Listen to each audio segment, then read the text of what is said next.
الحمد لله رب العالمين ونصلي ونسلم على رسول الكريم صلى الله عليه وسلم أما بعد. Sayyidina Khubayb ibn Adi radiyallahu anhu, the companion of Rasulullah sallallahu alayhi wasallam, has killed two kuffar, two polytheists from Quraysh in the battle of Badr, and the wife from those that he has killed has made an oath to drink alcohol out of the skull of Khubayb radiyallahu anhu, and she offered a very high bounty for whoever brings her the companion of the Rasulullah sallallahu alayhi wasallam. A day came and the polytheists of Quraysh captured three of the Prophet's companions ridwanullahi alayhim. One of those companions was Khubayb. The police of Quraysh killed the two companions of the Prophet sallallahu alaihi wasallam and left Khubayb alive in order to receive the bounty money that lady was offering to whoever captured him. So the people that captured Khubayb radiyallahu anhu took him back to Mecca and sold him to the lady that vowed to kill him and to drink alcohol from his skull. They chained Khubayb radiyallahu anhu. They captured Khubayb in the holy month, and it's forbidden to kill anyone during these times.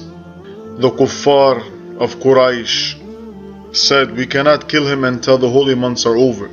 So they decided to keep him in captivity until the holy months are over. They kept Khubayb in a home where there was a husband, a wife, and a small child. They kept him tied up in this home with guards day and night around the clock. The man of this house one day had to leave home for some personal reasons. So the wife and the child stayed back. And this is where Khubayb radhiyallahu anhu was held prisoner. And this lady relates a story.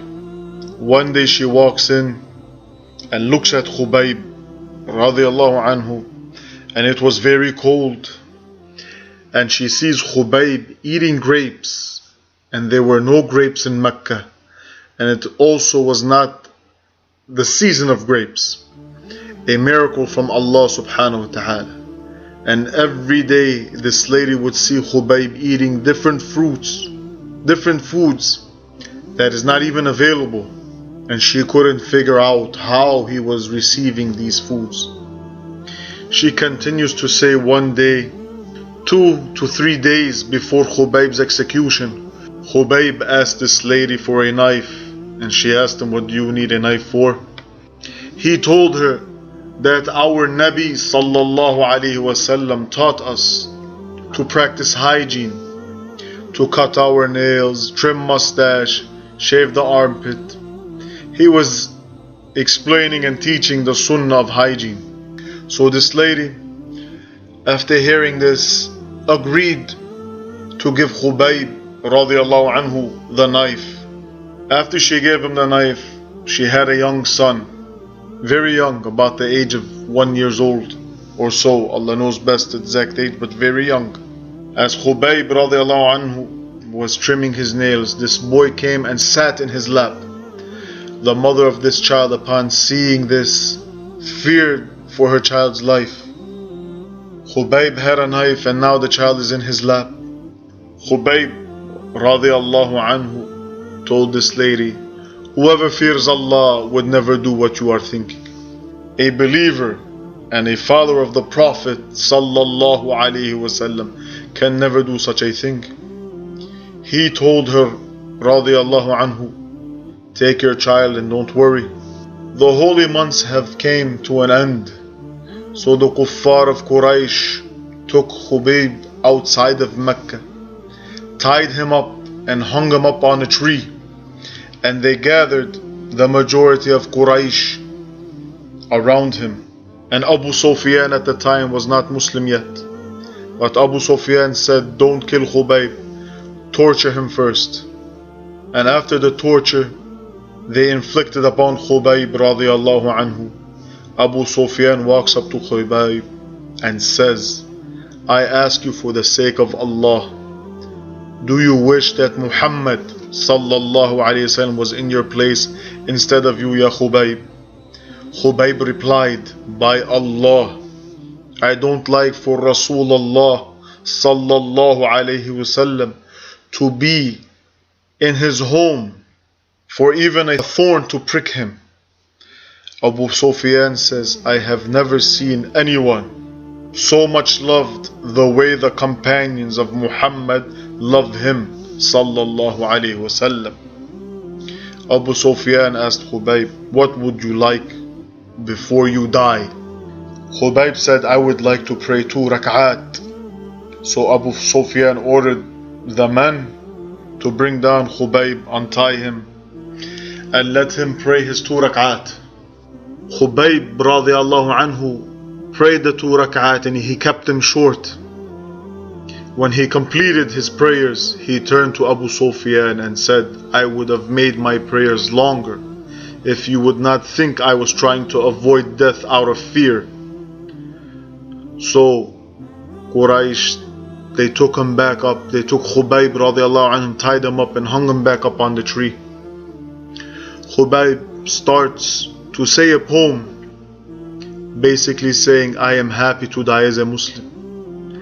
Then after that he made a dua that shook the hearts of Quraysh. Said, Ya Allah, kill them and don't leave anyone to escape. Upon hearing this dua, Abu Sufyan yelled out to Quraysh, ordering them for everyone to get down to the ground, fearing the dua being accepted and falling upon them from Allah. And Khubayb holding his head up high while they are low to the ground, laughing at them. And he made another dua to Allah subhanahu wa ta'ala to send his greetings to sallallahu alayhi wasallam that was in Medina, and to tell Rasulullah sallallahu alayhi wasallam to what has happened and the actions that Khubayb took for the sake of Allah subhanahu wa ta'ala. Allah accepted this dua and sent Sayyidina Jibreel alayhi salam to Rasulullah sallallahu alayhi wasallam. And Sayyidina Jibreel explained to sallallahu alayhi wasallam what has happened and what has happened to Khubayb. Upon hearing this, Rasulullah sallallahu alayhi wasallam ordered the couple of Sahaba, to go bring Khubayb's body. Quraysh left his body on the tree as an example. So the Sahabi reached Mecca at night time. He climbed up the tree to untie Khubayb and lowered his body gently to the ground. When the Sahabi started to climb down, come to find out that Khubayb's body is missing. He looked all over for him radiallahu anhu. The Sahabi was worried. Where am I going to find him? What am I going to tell the Messenger of Allah sallallahu alayhi wasallam? He had no choice but to go back. So the Sahabi went back to Medina, and upon the Nabi seeing him, he seen that this Sahabi was sad. The Prophet sallallahu alayhi wasallam told him, don't worry, the angels have buried him. What does this tell you, brothers and sisters? You live for Allah, you die for Allah. You dedicate to Allah. You dedicate your lives to Allah subhanahu wa ta'ala and following the correct teachings of Allah and His blessed Messenger sallallahu alayhi wasallam. And in return, you will have Allah's blessings and guidance and assistance always in this dunya and in the akhirah. And what does this also tell you? Pray from a true heart. Your dua, your prayers will always be accepted. Allahumma salli ala Sayyidina Muhammad. Allah subhanahu wa ta'ala knows better and best. Allahu a'la wa a'lam. Wassalamu alaikum wa rahmatullahi wa barakatuh.